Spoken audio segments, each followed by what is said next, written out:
ഈ വീഡിയോ തുടങ്ങുന്നത് ഒരു സ്റ്റാറ്റ്യൂട്ടറി വാർണിംഗുമായിട്ടാണ്. മമ്മൂട്ടി ആൻഡ് മോഹൻലാൽ ഫാൻസ് ഈ വീഡിയോ മുഴുവൻ കാണുകയാണ്. തീർച്ചയായിട്ടും നിങ്ങൾക്ക് കുരു പൊട്ടാൻ സാധ്യതയുണ്ട്. ആ കുരുക്കൾ പൊട്ടിക്കാൻ വേണ്ടിയിട്ടല്ല ഞാനതൊക്കെ പറയുന്നത്, പക്ഷേ പൊട്ടുകയാണെങ്കിൽ അതിൻ്റെ ഉത്തരവാദി ഞാനല്ല. This is the reality check and this is about the film Patriot. Welcome back to ജോട്ട് SPK.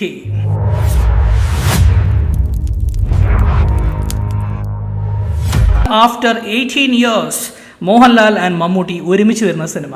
അപ്പോൾ ഈ സിനിമയെക്കുറിച്ച് പറഞ്ഞു തുടങ്ങുന്നതിന് മുമ്പ് ആദ്യം ഞാൻ വലിയൊരു കൈഡി കൊടുക്കാൻ പോകുന്നത് മഹേഷ് നാരായണന് വേണ്ടിയിട്ടാണ്. മറ്റൊന്നിനുമല്ല, 3 മണിക്കൂർ എങ്ങനെ 180 മിനിറ്റ് നീണ്ട ഒരു സിനിമയിൽ 1 മിനിറ്റ് അല്ലെങ്കിൽ ഒരു 30 സെക്കൻഡ് പോലും എനിക്ക് ഒരു രോമാഞ്ചമോ ഒരു ഹൈ മൊമെൻറ്റോ തരാതെ ഈ സിനിമ അവസാനിപ്പിച്ചതിനാണ് ഞാൻ ആ ഒരു വലിയ കൈയടി പുള്ളിക്കാരന് കൊടുക്കുന്നത്. മഹേഷ് നാരായണൻ ചേട്ടാ, ഇത് നിങ്ങളെ കൊണ്ട് മാത്രമേ പറ്റുള്ളൂ. തണുത്തുറഞ്ഞു പോയ ഒരു മനുഷ്യനായിരുന്നു ഞാൻ. ടെക്നിക്കലി വളരെ ബ്രില്യൻ്റ് ആയിട്ടുള്ളൊരു സിനിമ, നല്ല ഗംഭീര സിനിമാറ്റോഗ്രഫി, ഗ്രാഫിക്സും അല്ലെങ്കിൽ ആനിമേഷൻ ടോപ്പ് നോച്ച് ആയിരുന്നു. പടത്തിൻ്റെ ആ ഒരു നറേറ്റീവ് സ്റ്റൈലിൽ തന്നെ ഒരു ഹോളിവുഡ് ഫിലിം ഒക്കെ കാണുന്ന രീതിയിലുള്ള ഒരു രീതിയിലായിരുന്നു പടം എടുത്തു വെച്ചിരിക്കുന്നത്. ഇതൊക്കെ പറയുമ്പോഴും മമ്മൂട്ടി, മോഹൻലാൽ ഈ 2 പേരുള്ളൊരു സിനിമ നമ്മൾ എന്തിനാണ് തിയേറ്ററിൽ പോയി കാണുന്നത്?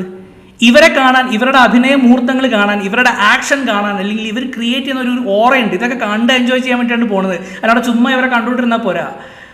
അയ്യോ, ഇത് പറയുമ്പോഴുള്ള പ്രശ്നം എന്താണെന്ന് വെച്ച് കഴിഞ്ഞാൽ, മമ്മൂട്ടിയുടെ ക്യാരക്ടർ ഡാനിയൽ ജെയിംസിനാണെങ്കിൽ തുടക്കം തൊട്ടേ പുള്ളിക്കാരന് ഒരു വയ്യായിക ഉണ്ട്. ടു ബി വെരി ഓണസ്റ്റ്, പുള്ളി നല്ല ഗംഭീരമായിട്ട് ഈ ക്യാരക്ടർ ചെയ്തിട്ടുണ്ടെങ്കിലും ആ ക്യാരക്ടർ വെച്ചിരിക്കുന്ന അങ്ങനെ, എഴുതി വെച്ചിരിക്കുന്നത് അങ്ങനെയാണ്.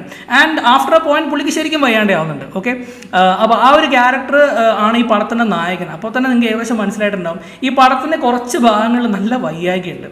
ഇനി പറയാൻ പോകുന്നതെന്ന് വെച്ച് കഴിഞ്ഞാൽ, റഹീം നായിക് എന്നുള്ളൊരു ക്യാരക്ടർ മോഹൻലാലാണ് വെച്ചിരിക്കുന്നത്. മിസ്റ്റർ മഹേഷ് നാരായണൻ, നിങ്ങൾ മോഹൻലാലിനാണ് അവിടെ കൊണ്ടുവച്ചിരിക്കുന്നത്. എന്തിന്? Oh my goodness gracious me. ഈ സിനിമ എന്ന് പറയുമ്പോൾ നമ്മളൊന്ന് ആലോചിച്ച് നോക്കും. മോഹൻലാൽ, മമ്മൂട്ടി എന്നൊക്കെ പറയുമ്പോൾ നമ്മൾ ആലോചിക്കുന്ന സിനിമകൾ ഏതൊക്കെയാണ്? 2020, ഹരികൃഷ്ണൻ സ്വഭാവ്, ജോൺറയാണ് സംഭവം. ശരിയാണ്, നിങ്ങളുടെ style of film making is different. നിങ്ങളൊരു കഥയിലേക്ക് കഥാപാത്രങ്ങളെയാണ് കൊണ്ടുവരുന്നത്. എന്നാൽ പിന്നെ എന്തിനാണ് മോഹൻലാലും മമ്മൂട്ടിയും? അതിന് ആവശ്യം എന്താണ്? സ്റ്റാർ വാല്യൂവിന് വേണ്ടിയാണെങ്കിൽ അവർക്ക് സ്റ്റാർ വാല്യൂ എക്സ്പ്ലോർ ചെയ്യാനുള്ള ഓപ്പർച്യൂണിറ്റീസ് കൊടുക്കട്ടെ. അതില്ല. It's very sad to say this man. I was waiting for this movie. ഇത് കാണാൻ വേണ്ടി കുറേ കാലമായി കാത്തിരുന്ന ഒരു മനുഷ്യനാണ് ഞാൻ. അതിൻ്റെ ഒരു വിഷമമുണ്ട്. പിന്നെ പറയുകയാണെങ്കിൽ കുഞ്ചാക്കോ ബോബനുണ്ട്, ഫഹദ് ഫാസിലുണ്ട്. ഫഹദ് ഫാസിൽ എനിക്ക് അറിഞ്ഞൂടാ, കഴിഞ്ഞ കുറച്ച് കാലങ്ങളായിട്ട് മഹേഷ് നാരായണൻ ഫഹദ് ഫാസിലിനെ കാസ്റ്റ് ചെയ്യുമ്പോൾ പുള്ളിക്കാരൻ്റെ ഈ ഞരമ്പ് ഇങ്ങനെ എടുത്ത് കാണുന്ന രീതിയിലുള്ള കുറേ സാധനങ്ങൾ, അങ്ങോട്ടും പറഞ്ഞ് ഓടി നടക്കുന്നൊരു സാധനം. ഇത് കുറേ ആയി കാണുന്നു. ഫഹദ് ഫാസിലിനെ നമ്മൾ നന്നായി കാണുന്നുണ്ട്. ഫഹദ് ഒരുപാട് പടങ്ങൾ ചെയ്തൊരു സാധനമാണ്. Try something else with him, അല്ലെങ്കിൽ വേറെ എന്തെങ്കിലും ഒരു സാധനം കൊടുക്കുക പുള്ളിക്ക്. കുഞ്ചാക്കോ ബോബൻ പതിവ് പോലെ ക്ഷീണം പിടിച്ച മറ്റൊരു കഥാപാത്രം, വിക്ടമാണ്, അല്ലെങ്കിൽ കുറേ സിറ്റുവേഷൻസ് ഫേസ് ചെയ്യുന്ന ഒരാൾ. അപ്പോൾ അതിന് റിഡംഷൻ വേണം. അത് പുള്ളി ട്രെയിലറിൽ പറയുന്നുണ്ട്. അതേ സാധനം തന്നെ പടത്തിനകത്തുണ്ട്. വേറെ കാര്യമായിട്ടൊന്നുമില്ല. നയൻതാര എന്തിനോ വേണ്ടി തിളയ്ക്കുന്നു. ആ പടത്തിനകത്ത് എന്തിനാണ് നയൻതാര?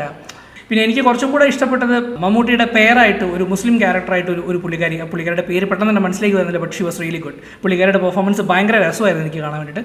പിന്നെ രേവതി കുറച്ച് വരുന്നുള്ളൂ പടത്തിൽ തുടക്കത്തിൽ, ബട്ട് പുള്ളിക്കാരി കൊടുത്ത ആ മൊമെൻറ്റ്സ് പുള്ളിക്കാരി ഗംഭീരമായിട്ട് ചെയ്തിട്ടുണ്ട്.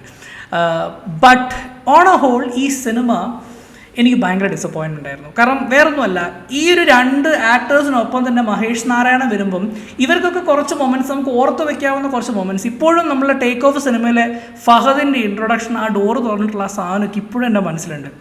He could have definitely done 100 time better film. പക്ഷേ disappointed me man, truly. I mean, as a movie fan, if I am not disappointed then I don't have anything to say. But Patriot was a big let down. ഞാൻ കുറച്ച് കാലമായി പണി തുടങ്ങിയിട്ട്. അപ്പം ഈ ഒരു channel നിങ്ങൾ ആദ്യമായിട്ടാണ് കാണുന്നതെങ്കിൽ തീർച്ചയായിട്ടും ലൈക്ക്, ഷെയർ ആൻഡ് സബ്സ്ക്രൈബ്.